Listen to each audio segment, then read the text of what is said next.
Hey gamers, today we're going to look at Genotype. Let's check it out. To set up for the game, each player is going to get their own little player board, 3 of these markers. They'll start off with 3 little shovel spades. First player will get this shovel spade here. They'll all get 3 pea plants and 1 tool card and 1 coin. On the board, putting all this stuff up, you put a coin in each one of these little spots on the board. The dice and the banners over to the side here of each color.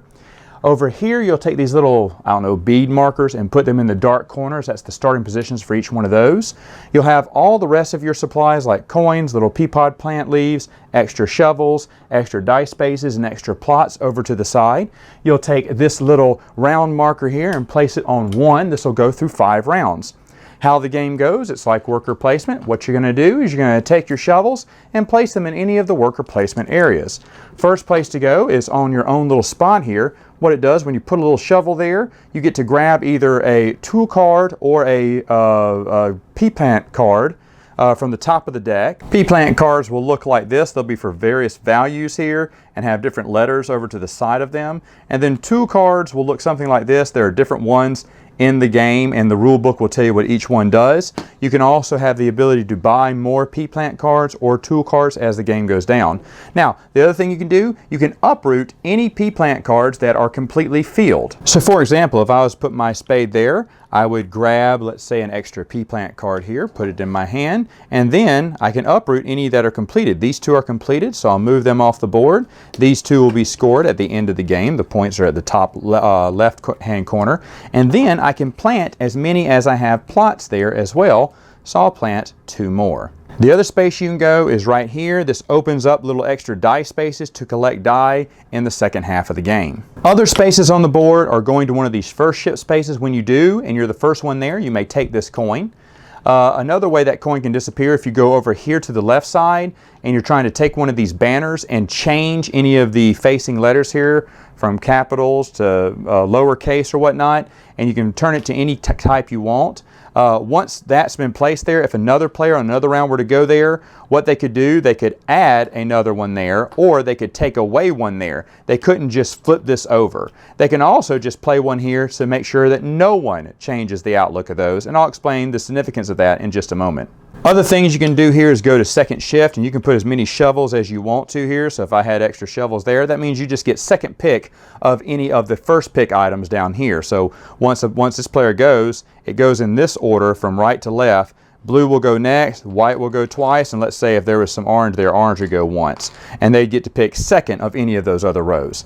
Over here is a research center. If you put a marker there or a marker there, you'll have to pay coin depending on how soon you get there, and that's where you'll take one of these little spots here and put it anywhere where you see these little areas on the board, and they're on all 4 places, and this is where you get in-game points. So for instance, for any cards that have the 2 capital T's or the lower capital and the lowercase t, I'll get 2 extra points for. So if these were my completed ones, I have 1, well, none of these would work.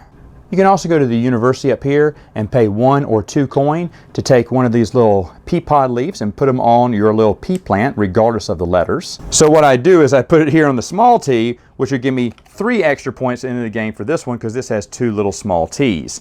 And once you set out all 3, they stay there on the board for the rest of the game. Another place you can go is up here to grab 2 coins. Down below that, you have places to grab extra cards if you want them. Go here to get 2 pea plant cards, or go down here and place a shovel here to get one of these tool cards. Now at the end of the game, end of the round, these will reset and you'll place new cards out there. After everyone has placed their shovels, it's time to roll the die. What you'll do for each section here, you'll roll these die and then place them in their areas here. So here I have a 1, 2, and 3, but let's say one of these was a 4. How you measure this is you look at the 1, you can place it here if you want to at first, but 1 is big R, so that would go there. 2 is little r, so that would go there. 4 is again little r, that would go there. A 3 is a big R, which would go there, and again a 2 would go over there. And you do that for all 4 of these levels. Now, if you ever have the mutation die, you'll re-roll this. If it's still mutation die, you'll move it over there in that section where the mutation dies are.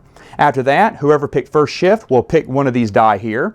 How you pick a die, you'll pick it, and so let's say it was 2 big R's there, or actually I would take this one. I'd put it here on my player board, and then I would take one of these little P-plant tokens and cover the big R, little r. So I'm close to finishing that plant.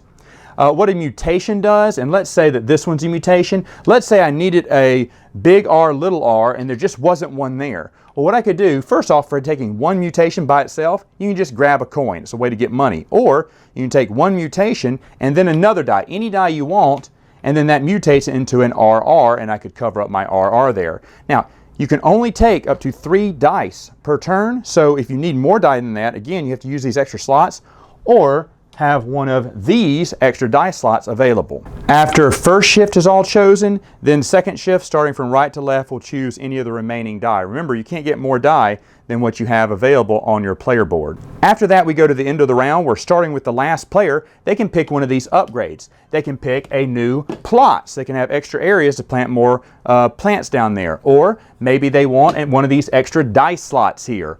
Or they want an extra spade, an extra worker to place with. Or they want to hire an assistant. I didn't show this in setup, but the assistants will be to the side of the board. You'll shuffle these, always have 3 out at any time, and the rule book will tell you what each one of the icons mean there. You can buy them. Whenever you buy any of those things, an action marker, an assistant, a dice slot, or a new plot, you'll move these things up, these counters up 1. And after everyone has bought, they all move down 1 at the end of the round. So they can fluctuate between $1 to $5 depending on the cost. You may buy more than 1 if you have the money for it. After that, you pass the first player marker to the next player and you go again. You keep going for 5 rounds. At the end of the 5 rounds, you add up all of your P-plant cards. You get an extra point for any coin or P leaves you have left. And you add up any extra points you have here from your stationary markers. And whoever has the most points wins. Final thoughts, what do I think about the game? I should mention at the end of each round you need to replace out those coins in those first shift areas if they're gone. Alright, so I've been looking at this game for a couple of months and I've always wanted a planning game. This one looked kind of neat, and it is. It's really good. The one complaint we all had is a good complaint. It was, we wish it would go a few more rounds, because it seems like when you get to round 5 you're finally making big moves. Well, yeah, that's when a game probably should stop, but you want it to keep going, and that's a good thing. You can't get everything. You want extra plots to plant more, to work on more plants at the same time. You want extra spades to do more actions. You want assistants that are really powerful, tool cards to help you out. There's lots of things you want to do, but you cannot do them all. Money is tight as always, but the thing is, if you're not buying something one round, you're probably going to buy something the next round. That first player will pass around to each player, so you will eventually get to be last player and buy something, hopefully for cheap. But either way, I don't think there's one thing in the game that makes it more powerful than other, like getting extra spades or getting extra assistants. We all had multiple games where different people won and different strategies were done. That's really good. There was really only one action on the board we didn't do, and that was changing up the dice faces by using those flags. No one, in the 3 games we played, no one wanted to do that. No one was even interested in that, because eventually a mutation would roll, and so we'd use the mutation for that. Or they just pick, everyone crowds up in second shift, and if your die isn't there, then you have the choice of something else. Or you go for the, there's different ways to get those numbers you need. Then no one felt like going and changing out those flags was that important. So that was a move. They probably, I understand the reasoning of why they put it in there, because you want to increase the odds of your, the particular numbers or letters you're needing popping up. But it feels like it's a waste of move. It really does feel like it's a waste of move. Other than that, all the other spaces were used constantly, and it's super fun game.